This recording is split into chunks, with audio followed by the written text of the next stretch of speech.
खट्टे मीठे अनुभवों को पीछे छोड़ते हुए आज 2025 का शुभारंभ होने जा रहा है। क्या होगा कन्या राशि के जीवन में इस ऐतिहासिक वर्ष का प्रारंभ, आज इस बात को जानेंगे। एक ऐसा साल जहां पर बहुत से कार्य हमारे सिद्ध होने वाले हैं। एक ऐसा साल जहां पर हमारे उड़ानों को पंख प्राप्त होगा। कैसे और क्या होगा, इन्हीं बारीकियों को समझने के लिए आप और हम यहाँ पर एकत्रित हुए हैं। समझते हैं, जानते हैं कि वास्तव में होना क्या है। सुनहु भरत भावी प्रबल, बिलखि कह्यो मुनिनाथ, हानि लाभ जीवन मरण, जस अपजस विधि हाथ। अर्थात सब कुछ पहले से तय है। आज हम एक दृष्टा की भांति उसे समझने वाले हैं, उसे जानने वाले हैं। प्रारंभ करते हैं उस तारीख को जिस दिन इस वर्ष का 2025 का शुभारंभ होगा। 1 जनवरी सन 2025 से लेकर के मार्च 2025 तक के समय को आप जानिएगा। इस समय पर देवगुरु बृहस्पति वक्री अवस्था पर भाग्य भाव को सुशोभित कर रहे हैं, अर्थात भाग्य उन्नति के दृष्टिकोण से ये साल का प्रारंभ ही एक महत्वपूर्ण साल होगा, जहां पर किस्मत का साथ हमें प्राप्त होता है, ईश्वर की कृपा प्राप्त होती है। अब अगला जो समय प्रारंभ होता है 29 मार्च 2025 को, इस ब्रह्मांड का सबसे बड़ा गोचर होने जा रहा है, जहां पर शनिदेव 30 साल के बाद प्रवेश करेंगे मीन राशि पर और कन्या राशि के ठीक सप्तम भाव पर इनका प्रवेश हो जाएगा। छठे भाव आपका मेहनत का है, अर्थात जितना हमें मेहनत करना था, जितना परिश्रम करना था, वो सब हमने पीछे छोड़ दिया सन 2023-24 में। अब हमको एक नया साल मिल रहा है और नए आगमन के साथ ये साल शनिदेव को लेके आ गया हमारे केंद्र भाव पर। कन्या राशि के अपने योग कारक ग्रह हैं, केंद्र भाव पर आ रहे हैं। अब क्या रिजल्ट देंगे इसको जानिएगा। अब यहाँ से प्रारंभ हो जाएगा जो लोग बिजनेस की प्लानिंग कर रहे हैं, जो लोग अपने मेहनत का प्रतिफल पाना चाह रहे हैं, तो एक विशेष साल होगा जहाँ पर शनिदेव सप्तम भाव पर उपस्थित होकर के आपके व्यापार, आपके कर्म क्षेत्र में आपको प्रोग्रेस दिलाने के लिए यहाँ पर बाध्यता रखते हैं। जो लोग विवाह इत्यादि की संभावनाओं की तलाश में हैं, तो हाँ, शनिदेव विद्यमान है। बड़े इवेंट हमारे जीवन में शनिदेव और देवगुरु बृहस्पति के माध्यम से ही प्राप्त होता है, अर्थात ये शनिदेव हमारे विवाह के भाव पर है। जिनके विवाह नहीं हो रहे हैं, विवाह की समस्या दूर होती है। जो अपने जीवन साथी या जीवन संगिनी के किसी कैरियर को या उनके स्वास्थ्य को लेकर के परेशान है, तो हाँ, शनिदेव सप्तम भाव पर आकर के उन सब से हमको मुक्ति दिलाएंगे। ध्यान हमको ये भी रखना होगा कि सप्तम भाव वो स्थान है जो हमारे दाम्पत्य जीवन का स्थान है। हमको वहाँ किसी कारण से आपसी तनाव से बचना होगा, क्योंकि शनिदेव विराजमान है। इस बात की ध्यान रखनी होगी। कोई आर्गुमेंट, कोई विवाद इत्यादि से में बचना होगा, इस बात को भी समझिएगा। अब आते हैं इनकी सबसे बेहतरीन जो दृष्टि है, इनकी तीसरी दृष्टि जो पहुंचने वाली है सीधे भाग्य भाव पर।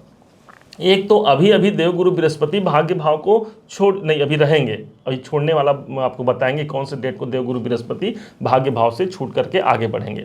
जिस समय पर इनकी गोचर होता है, शनिदेव की ऑलरेडी दृष्टि रहेगी हमारे भाग्य के घर पर, अर्थात भाग्य की जागृति यहाँ होगी। पिताजी से जुड़े हुए कोई महत्वपूर्ण कार्य होते हैं। इस समय पर जो विद्यार्थी हैं, उच्च शिक्षा प्राप्त कर रहे हैं, शिक्षा में लगे हुए हैं, उनको शिक्षा का अपना प्रतिफल प्राप्त होता है। यही नहीं, शनि के पास जो 7वीं दृष्टि है वो आपके अपने राशि पर ही पड़ती है। अब यहाँ से एक चीज का प्रारंभ होगा और वो ये विशेष होगा कि यदि कोई परेशानी है इस स्वास्थ्य में, इस शरीर में, उससे आपको मुक्ति मिलती है। एक नए कॉन्फिडेंस की वृद्धि होगी। शनि की दृष्टि है, एक बड़े ग्रह की दृष्टि आ रही है, कॉन्फिडेंस में आपकी वृद्धि होगी। समाज में लोगों के बीच आपकी पर्सनालिटी अच्छी रहती है, शनि की दृष्टि पड़ रही है।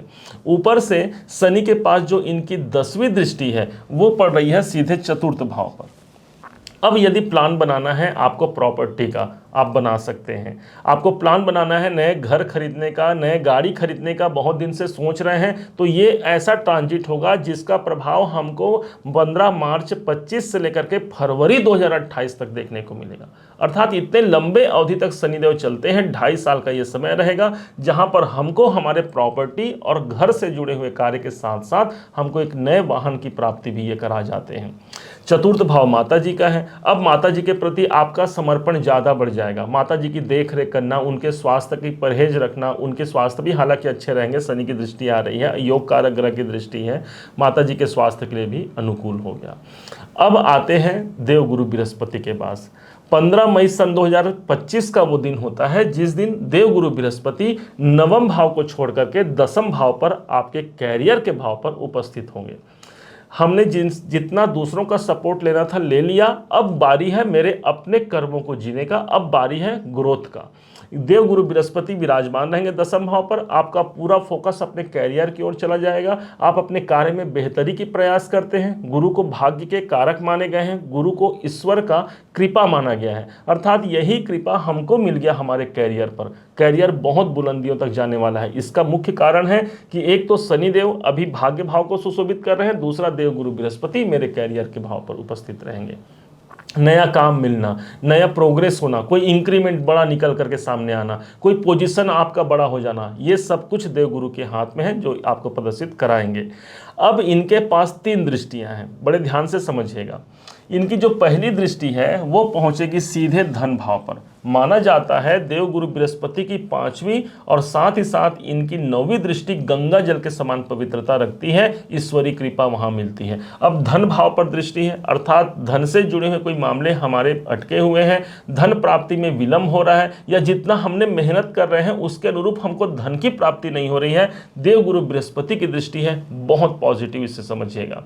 यही स्थान आपकी वाणी का है, आपके स्पीच का है, देवगुरु बृहस्पति की दृष्टि है, बहुत अच्छा होने वाला है। आप बातचीत से, बोलचाल से जुड़ा कोई काम करते हैं, एक अनुकूल समय रहेगा। कुटुंब में, परिवार में कोई मांगलिक कार्य का अवसर बन सकता है। दूसरे भाव पर गुरु की दृष्टि आ रही है। अब देवगुरु बृहस्पति के पास 7वीं दृष्टि है, यहां से 7वीं दृष्टि से देख रहे हैं चतुर्थ भाव को। ऑलरेडी शनिदेव की दृष्टि हमारे चतुर्थ भाव पर पड़ रही है, तो सबसे ज्यादा जो प्रॉमिस देने वाला जो इस हाउस को मानेंगे आपका 4th हाउस। अगेन फिर से प्रॉपर्टी और भूमि भवन संबंधी कार्य को देवगुरु बृहस्पति के माध्यम से भी हमको मुहर लगते हुए दिख रहा है हमारे चतुर्थ भाव पर। अब देवगुरु बृहस्पति के पास एक दृष्टि और बच गई, और वो दृष्टि है इनकी 9वीं दृष्टि। और 9वीं दृष्टि से देखेंगे ये सीधे 6ठे भाव को। अभी अभी शनिदेव छोड़ करके गए हैं, हमारा मेहनत, हमारा संघर्ष हमने कर लिया, अब आ गई बारी भाग्य की, किस्मत की। देवगुरु बृहस्पति की दृष्टि आ रही है। अब नौकरी से जुड़े हुए कोई परेशानियों की अनुभूति कर रहे हैं, नौकरी में एक नया पोजीशन दिला सकते हैं, क्योंकि दसम भाव से 6ठे भाव को देखेंगे, जो कि कैरियर के भाव से हमारे नौकरी के भाव को देखेंगे। कोई पोजीशन बढ़ सकता है, किसी का साथ, किसी का सपोर्ट हमको मिल सकता है, कुछ परिवर्तन चाहते हैं वो परिवर्तन यहाँ हो सकता है, कुछ ऐसा नेम फेम चाहते हैं अपने नौकरी में, कोई यदि प्रॉब्लम है अपने सहकर्मियों के द्वारा, उन प्रॉब्लमों से हमको मुक्ति दिलाते हैं। कोई लोन चल रहे हैं, उस लोन से आप मुक्ति हो पाते हैं, या फिर कुछ ऐसा सोर्स निकल करके जरूर आता है कि वो लोन आपके से दूर चले जाएं। चूंकि गुरु की दृष्टि 6ठे भाव पर है, शत्रुओं से मुक्ति मिलता है। कोई कोर्ट केस चल रहा है, कोई लंबित कोई कार्य है जो सही ढंग से आगे नहीं बढ़ रहा है, तो हाँ, केंद्र भाव से देवगुरु बृहस्पति की दृष्टि 6ठे भाव पर सबसे अधिक प्रभावी रहेगी। ओवरऑल अगर देखा जाए तो एक बेहतरीन साल की शुरुआत है, जहां पर 2 सबसे बड़े ग्रह देवगुरु बृहस्पति और शनि दोनों ही इन 4 केंद्र स्थानों पर 2 घरों पर इनका साम्राज्य रहेगा, जो कि एक बेहतरी के रूप में हमको देखने को मिलेगा, हमारे जीवन के उन्नति के रूप में हमको देखने को मिलेगा। उम्मीद है आप सबने इसे समझा, आप सबने इसे जाना है। यदि आपने इसे समझा है, जाना है, मेरे समझाने का प्रयास यदि आपको सार्थक लगा हो, मेरे समझाने का तरीका यदि आपको सार्थक लगा हो, तो हर बार की भांति इस बार भी अपना प्यार भरा लाइक और कमेंट करना कभी मत भूलिएगा। और हाँ, यदि अभी तक आपने चैनल को सब्सक्राइब नहीं किया है, सब्सक्राइब जरूर कीजिएगा। पुनः एक बार फिर आप सभी का दिवस बहुत मंगलमय हो, इन्हीं शुभकामनाओं के साथ। जय श्री राम।